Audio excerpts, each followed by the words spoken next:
Well, one of hip-hop's most popular artists of the 90s died yesterday, known as Heavy D, real name Dwight Arrington Myers. Heavy D was working on a book before he died. Kim Porter was working on a book before she died. And Albie Shore was working on the documentary of his life. You know, they have poisons that create heart attack and pneumonia-like symptoms. They told us it was natural, a medical complication, just bad timing. But something about Heavy D's death never sat right. Because when you look at the timing, who he was around, and what he was working on before it happened, the story starts to change. You want to know what they all had in common, though?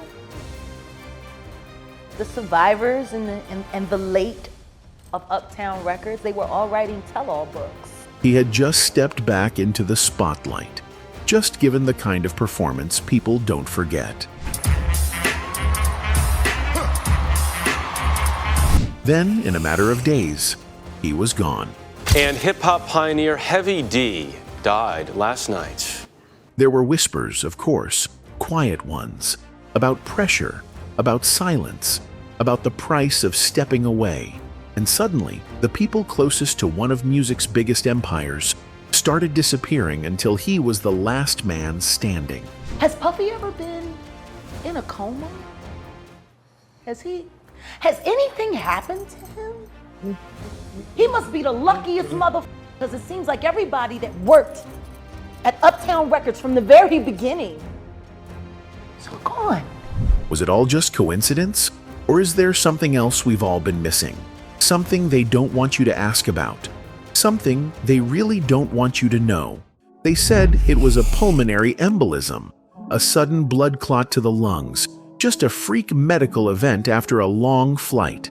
That's the story they gave us when Heavy D, one of the most beloved, joyful, and unproblematic figures in hip-hop, was found collapsed outside his Beverly Hills condo in November 2011.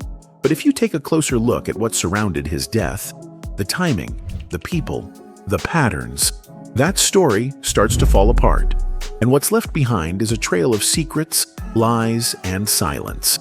Heavy D had just performed in London for a tribute concert to Michael Jackson, his first live show in 15 years.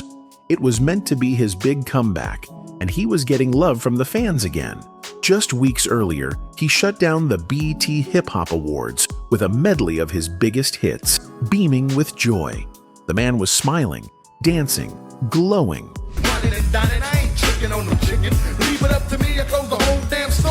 But within days of that performance, he was gone. According to the Los Angeles County Coroner's Office, Heavy D died of a pulmonary embolism, most likely brought on by deep vein thrombosis, a blood clot formed during his return flight from London. He also suffered from heart disease and reportedly had pneumonia, though the coroner said it didn't contribute to his death. There was cough syrup in his system, but again, it wasn't enough to matter. That was the official story. Clean, scientific, logical. But for many who knew him or even just followed the industry, none of it sat right. Not the suddenness, not the timing, not the eerie similarities to what had happened to others connected to Uptown Records. Heavy D was working on a book before he died. Kim Porter was working on a book before she died. And Albie Shore was working on the documentary of his life. At the time of his death, Heavy D was reportedly working on a tell-all book, something that could have exposed major figures in the industry, including Diddy. And if that sounds too speculative, consider this. Andre Harrell, who founded Uptown Records and gave Heavy D his start, also died from a heart attack. So did Kim Porter, Diddy's ex and longtime confidant, who also had pneumonia-like symptoms. In fact, Kim's initial coroner report allegedly ruled her death a homicide before it was quietly revised. Then there's Al B. Sure, another Uptown artist who slipped into a coma shortly after teasing a documentary and only recently came out of it. That's 4 people, all tied to the same label, the same inner circle, and the same mogul, gone or nearly gone within just a few years. and all were either writing, preparing to speak out, or re-emerging publicly. When you lay it all out, it's hard not to ask, what really happened to Heavy D? Because this wasn't just another celebrity tragedy.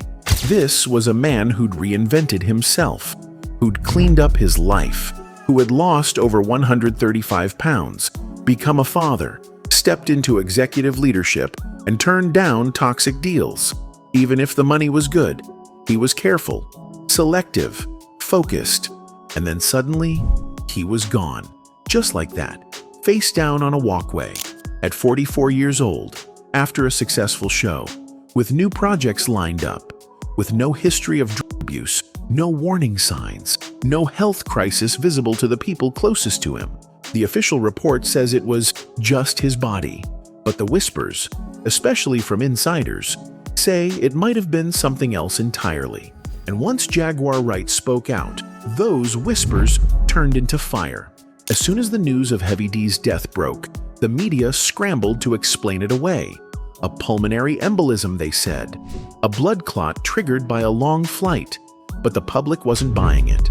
Because when someone dies that suddenly, that young, and with that much left to do, people start asking questions. And the questions came fast. The first wave of speculation focused on life insurance and financial motives.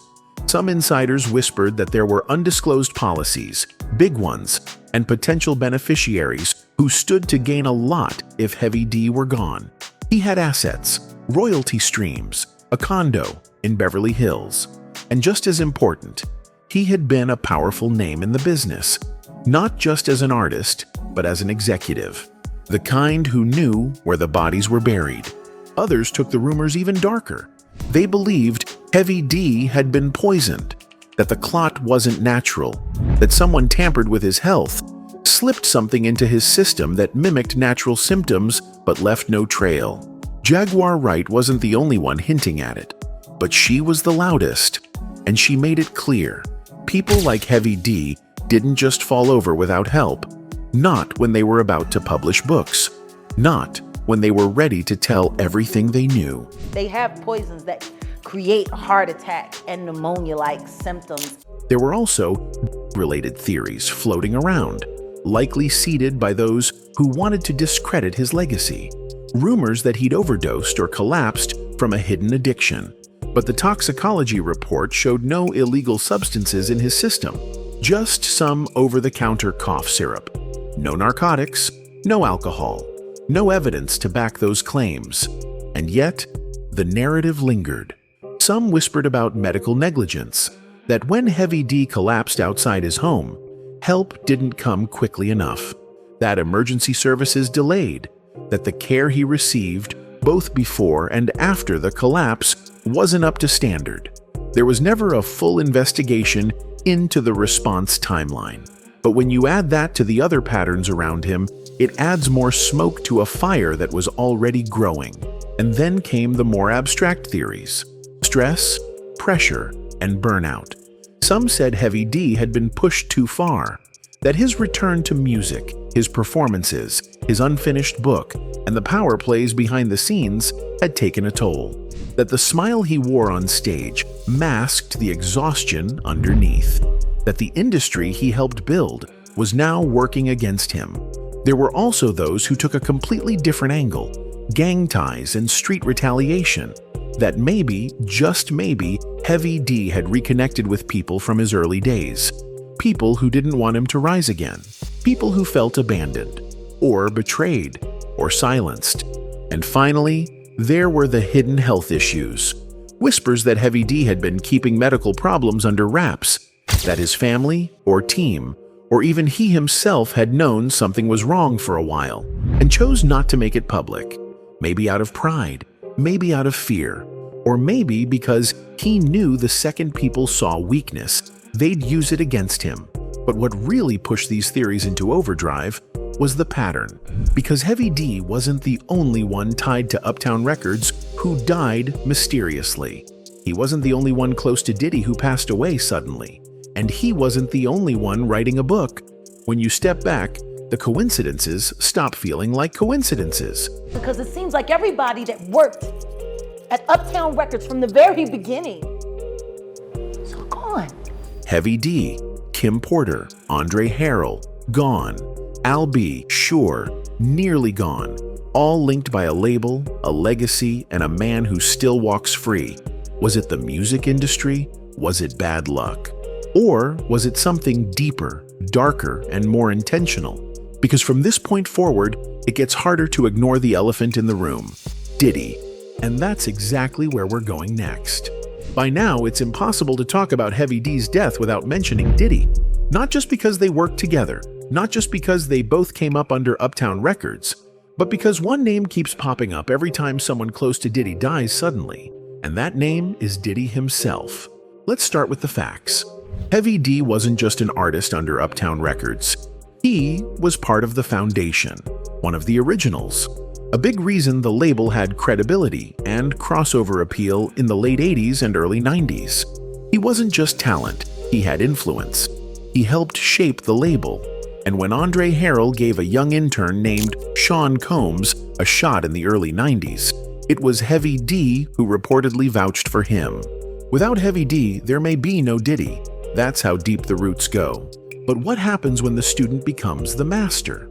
Over time, Diddy's rise came at the expense of a lot of people. People who gave him his first opportunities. People who didn't always agree with how he moved once he had power. And while many of them faded from the spotlight, Diddy only got bigger, richer, and more untouchable. Which is why people now look back and wonder, how come everyone around him keeps dying? Jaguar Wright didn't hold back. She laid it out plainly. Heavy D was working on a tell-all book. So was Andre. So was Kim Porter. And all of them died under suspicious circumstances. Even Al B. Sure, who had just started filming a documentary about his life, suddenly slipped into a coma. A coma. In 2022. Out of nowhere. And again, connected to Diddy. Now, it's true that Heavy D and Diddy had drifted apart in the later years, but it's also true that they had unfinished business, both personal and professional. Heavy D's last years were marked by independence. He started his own label, took full creative control, rejected offers from major labels, even when they were lucrative. And word was, he was done playing the game. That independence, that separation, can be dangerous in a world where control is currency. You want to know what they all had in common, though? The survivors and the late of Uptown Records, they were all writing tell-all books. According to Jaguar and others, Heavy D was ready to talk about Uptown, about the industry, about Diddy. And if that's true, if even part of that is true, then his death becomes more than just tragic. It becomes strategic. What makes this even murkier is that no one from Diddy's camp ever issued a strong statement about Heavy D's death. No tribute that matched their long history. No public acknowledgement of what they once built together. Just silence. Chilling silence. As if it never happened. And then there's Kim Porter, mother of Diddy's children. She too died of pneumonia. But according to Jaguar Wright and others close to the family, the original coroner's report labeled her death a homicide, with toxins found in her body. That was buried, quietly changed, and the media moved on. Kim, like Heavy D, was reportedly working on a memoir, something that might have exposed the man behind the mogul. And, like Heavy D, she never got to finish it. It's no longer about conspiracy, it's about consistency.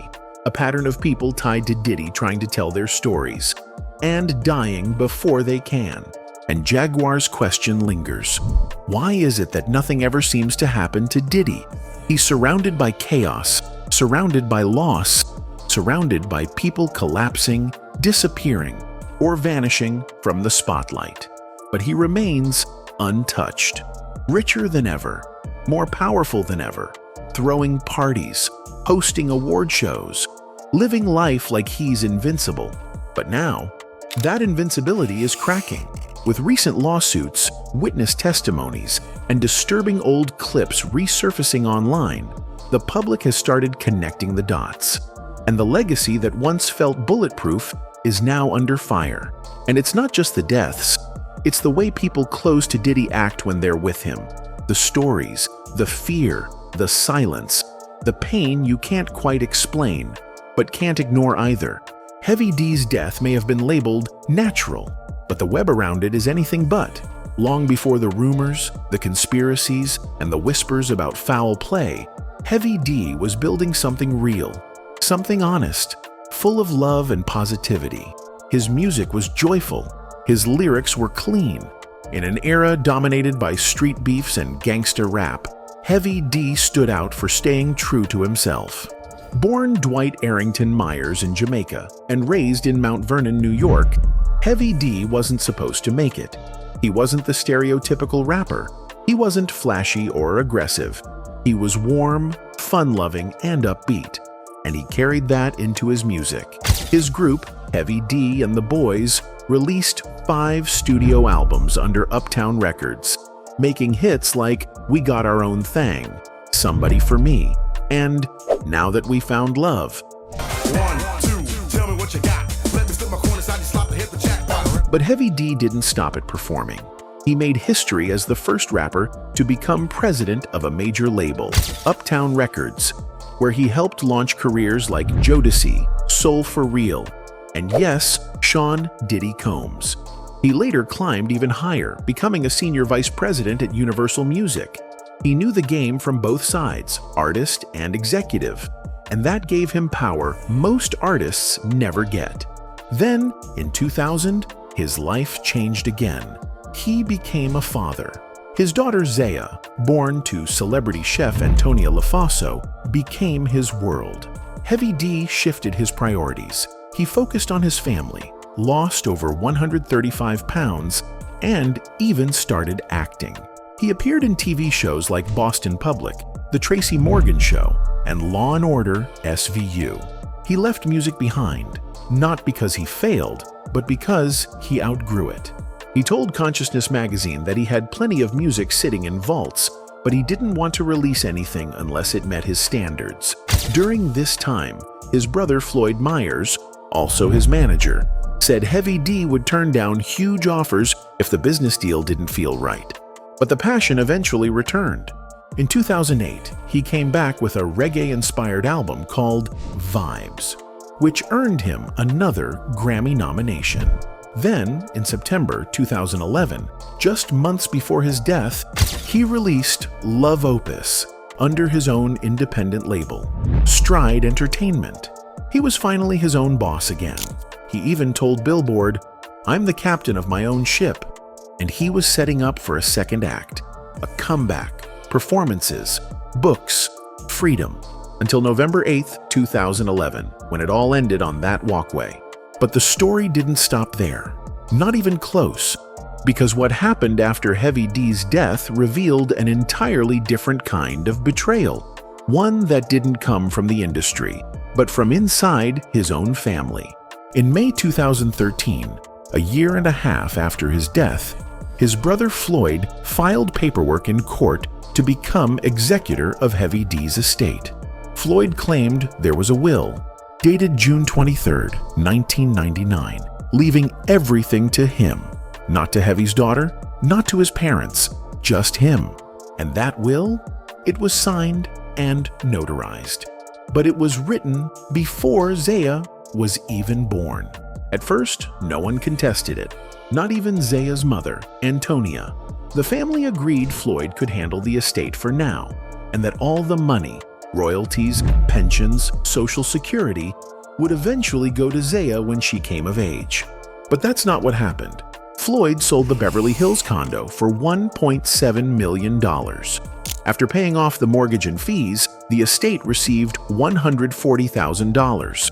Floyd got another $140,000 as co-owner. Zaya? She got just $17,000. And Floyd wasn't done. He also paid himself $20,000 as executor and started dipping into estate funds for questionable expenses. He bought appliances, covered household costs, and paid bills the court had already denied. It wasn't long before Antonia suspected something was off. She demanded the records, and what she found was shocking. Over $100,000 had disappeared. with no clear trail of where it went or why.